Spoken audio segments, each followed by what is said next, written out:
Welcome to the Business Wisdom Podcast, where business strategist Clive Enever shares his inner business wisdom with you. Each episode is packed with his experience to help you grow and develop your own business wisdom. Join Clive as he shares his wisdom with you.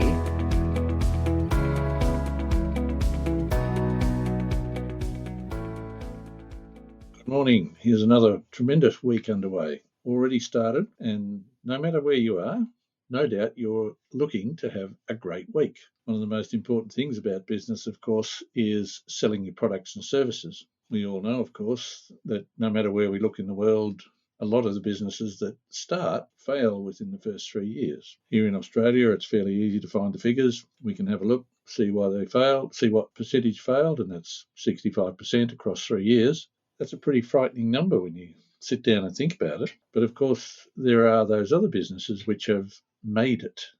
They've passed that 3 years. And in passing those 3 years, they've no doubt set about selling their product or service in sufficient quantity to make it work. If we look at the reports on why businesses fail here in Australia, they tell us that there was insufficient cash, or there were too much expenditure, or poor management of the cash. No matter how you look at this, poor management might be a euphemism for something else. But if we look at it as simply not managing it properly, it all comes back to one thing, and that is there's not enough revenue. Not enough revenue comes back to not being able to sell enough of your product or service. That is, you haven't had enough customers buy your product. Nice and simply put like that, it sounds rather frightening, really. When we've got the best product or service that's going around, why wouldn't people buy it? Well, there's actually a whole host of reasons why people won't buy things. When we look at selling and what selling is, we discover that a tremendous number of people have a very poor opinion of sales, and they generally transfer that across to people who are involved in sales. And many people who need or should be needing to sell their product or service also have that dim view of sales, and they try therefore to not appear salesy, and some of them go out of their way to make sure they don't appear like they're trying to sell something. Some of those same people then look back and go, I wonder why my product or service didn't sell. I don't disagree that there are lots of things about sales that aren't particularly good.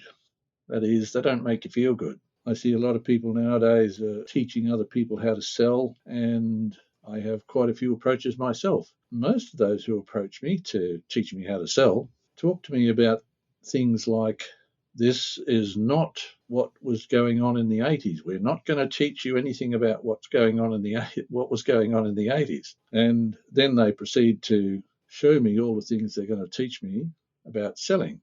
I've been around a little while, and in fact, I learned to sell back in the 70s. And if I remember correctly, what was going on in the 70s was what was going on in the 80s. And surprisingly enough, what was going on in the 80s in terms of selling was going on in the 90s. And it's what these very same people who tell me that they're not going to try and teach me what was going on in the 80s are trying to teach me now. The interesting thing is that when I was taught to sell using the methods and techniques that had been honed across decades to discover the best way of selling, I found it quite confronting. I didn't actually enjoy it. And what surprised me most was that I was actually good at selling. Because I was good at selling, I wanted to know what it was that made me good at selling. So I set about finding out, and I discovered that despite the fact that I didn't like the way that I was taught to sell, that is, the things that were required to be done, I found them too aggressive, didn't take enough care to find out what a prospective customer wanted, and so on and so forth. There's a whole bunch of things like that. That's a discussion for another time. But as a result of finding out those things, I then found out what it is that actually makes people buy. People buy things that they want and that they need. That might be a surprise, but that's it. It's as simple as that. What's more important from the point of view of a business person is that the business person presents the product or service that somebody's interested in a way which allows that person to accept, yes, this is what I want. This is the terms and conditions under which I'm prepared to accept it. Yes, it's the price I'm prepared to pay. And so business goes on. Now, what does it take to do that? Do we have to rev ourselves up and go out there and pretend to know everything, and doesn't matter who we see, they're a prospect, so let's just get stuck in and tell our story? Well, you can do that, but that's what they were doing in the 80s, apparently. Why do they still do it? Because it works. Does it work as effectively as any other technique? Well, it works far more effectively than some techniques I know about. It doesn't work as effectively as having a proper conversation with a person about something that they want and something that they need.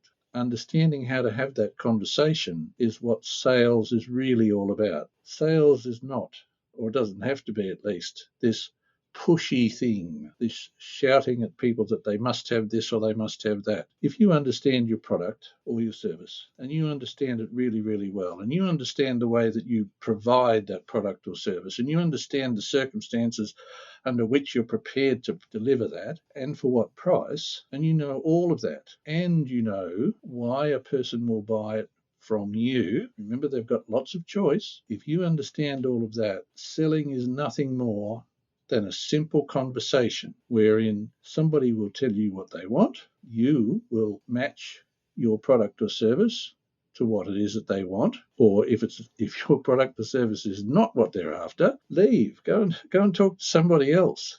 The right outcome is what's right for you and for the customer. It's just a matter of having a simple conversation. It's a conversation that allows you to express your views and for the potential purchaser, to express their views. Now, if they match, that's great. That means that business will be done. But if they don't match, that's a good outcome because you haven't provided somebody with something that they will later complain about. How do you sell more of your product? You talk to people. You find out what people want, and then you show them how they can have that from you. It's that simple. You don't have to be pushy. You don't have to be salesy. You just talk to people. Why will they talk to you?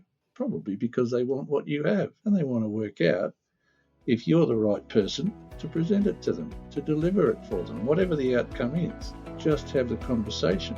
Do your best to not talk them out of it. And that way you'll have a fantastic week. Thanks for joining Clive. Remember to subscribe for more business wisdom. Want to work with Clive? Book a discovery call with him at enervagroup.com.au.